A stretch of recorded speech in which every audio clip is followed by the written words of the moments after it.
Bom dia, terceiro ano, tudo bem? Hoje na nossa aula de ciências. Então, você vai pegar seu livro didático lá na página 16 e vai pôr a data 21/5, a data de hoje, né? E nós vamos ver os sons e a audição, certo? Muito bem, então vamos lá. Os sons e a audição. Você já estudou como as ondas sonoras são produzidas, como elas se espalham e quais são suas principais características. A partir de agora, você verá como as ondas sonoras se transformam nos sons que ouvimos. Isso é possível pelo sentido da audição, que capta e interpreta os sons. Nossas orelhas são formadas por diferentes estruturas, as quais transformam as vibrações em sinais que são interpretados pelo cérebro como sons. Observe como isso acontece. Lá nesse esqueminha aqui, ó, tá? Ele vai te mostrar como que funciona isso aí, tá? Então, as ondas sonoras são captadas pela orelha, certo? Lá no número 2, as ondas sonoras atingem a membrana chamada tímpano, fazendo-a vibrar. O tímpano é a parte mais interna da orelha aqui, tá? Depois, as vibrações do tímpano passam para 3 pequenos ossos, que se movimentam suavemente. Em seguida, as vibrações dos pequenos ossos passam para o líquido que fica dentro de um órgão em formato espiral. Esse líquido se move e estimula nervos que levam informações ao cérebro. O cérebro interpreta as informações das vibrações como os sons. Certo? Então, é todo um trabalho que é feito, começa pela orelha, vai para o tímpano, a parte mais interna, até chegar ao nosso cérebro, certo? Audição nos animais. As aves não têm grandes orelhas externas. Nesses animais, as aberturas por onde as ondas sonoras entram ficam sobre as penas. E nas serpentes? As serpentes não escutam sons, mas sentem as vibrações do ambiente em que estão. Olha que interessante isso, hein? Os insetos podem ouvir por estruturas presentes no abdômen ou nas pernas.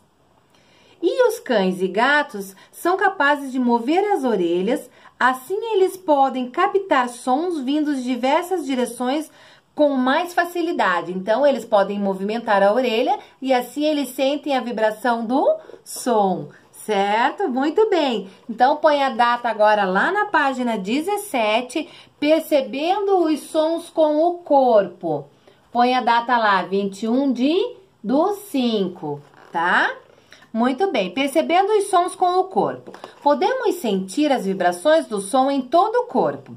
Essa característica possibilita que, em bailes e festas, para as pessoas surdas ou com deficiência auditiva, as caixas de som sejam viradas para baixo, para que as vibrações se espalhem pelo chão. Assim, todos podem dançar ao ritmo da música. Então, nós temos ali, ó. Não é somente pelas orelhas que as vibrações do som podem ser percebidas. Todo o nosso corpo é capaz de sentir as vibrações sonoras. Os instrumentos que produzem uma vibração mais forte, como o pandeiro, tambor, o chocalho, a bateria e o triângulo, são mais fáceis de ser identificados. Se estamos próximos a uma orquestra, caixas de som ou instrumentos musicais, as vibrações chegam até nosso corpo e pela sequência sonora podemos dançar, devido às vibrações. Interessante, né? Muito bem, então vamos lá. As pessoas surdas também têm uma forma própria de se comunicar por meio de sinais. No Brasil, é utilizada a língua brasileira de sinais, Libras, que se chama, tá? Que é a segunda língua oficial em nosso país e pode ser usada tanto pelos surdos quanto por pessoas que escutam. Outros países têm sua própria língua de sinais e uma mesma letra. Objeto ou fenômeno podem ser indicados com um sinal diferente em cada país. Muito bem, então aqui embaixo, ó, observe a diferença entre as letras do alfabeto em sinais utilizados pela comunidade brasileira e a britânica. Então, nós temos ali, ó, todos são sinais que a gente chama de libras, que são feitas com as mãos, né? A, B, C, D. Então, os surdos se comunicam através de sinais, tá bom? E aqui nós temos ali, ó. Aqui nós temos o Brasil, né? E aqui nós temos a Grã-Bretanha, certo? Muito bem. Então, vamos lá. Continuando, vamos para a página 18. Põe a data lá também, continuando falando sobre sons, né?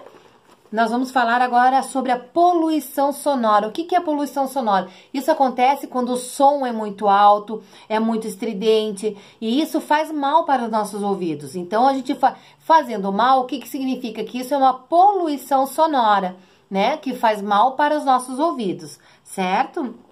Muito bem, então vamos lá. Será que os sons podem fazer mal à saúde? A resposta é sim.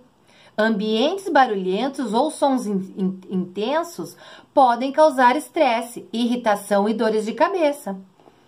Além disso, sons muito intensos podem ferir estruturas internas da orelha, causando problemas de audição.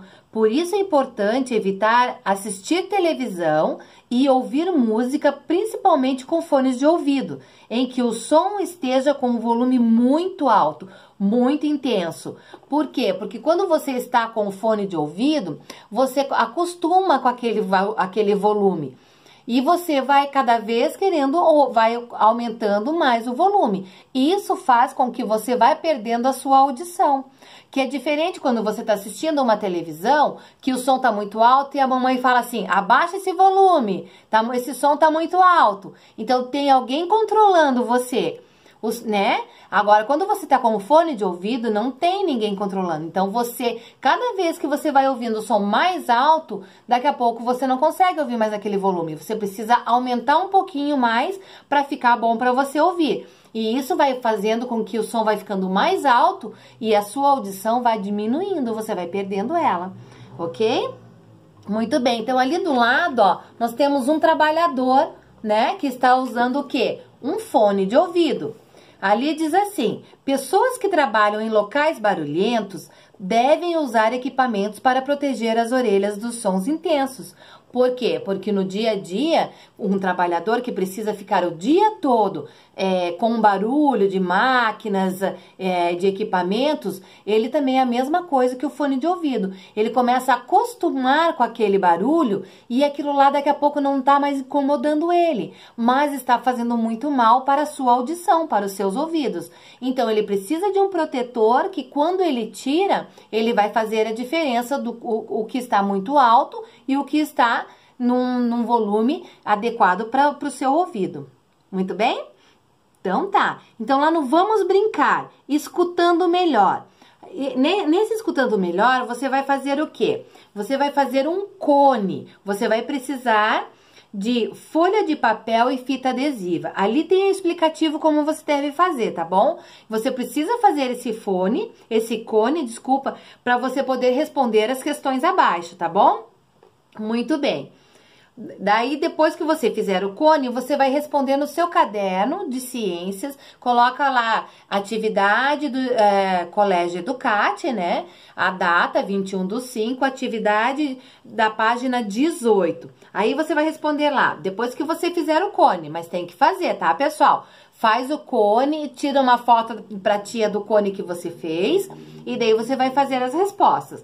Lá no número 1 diz assim, o que você observou em relação à audição com o cone próximo à orelha e sem o cone? Com o cone e sem o cone. O que você observou da audição? Converse com um familiar sobre a atividade que vocês acabaram de realizar e responda qual é a função da orelha externa para a audição. Qual é a função dela? Que seria captar vibrações sonoras, né? Mas aí você vai ter que também perceber através do cone que vocês vão fazer, certo? Então tá. Então lá na página 19, lápis na mão, você vai pôr a data e vai fazer com um familiar, com o responsável que está com você, tá? Então, o lápis na mão, você que vai responder. Respondendo, você tira uma foto e manda pra tia tá anotando lá e corrigindo pra vocês, ok? Gente, beijo, boa semana e até a próxima aula.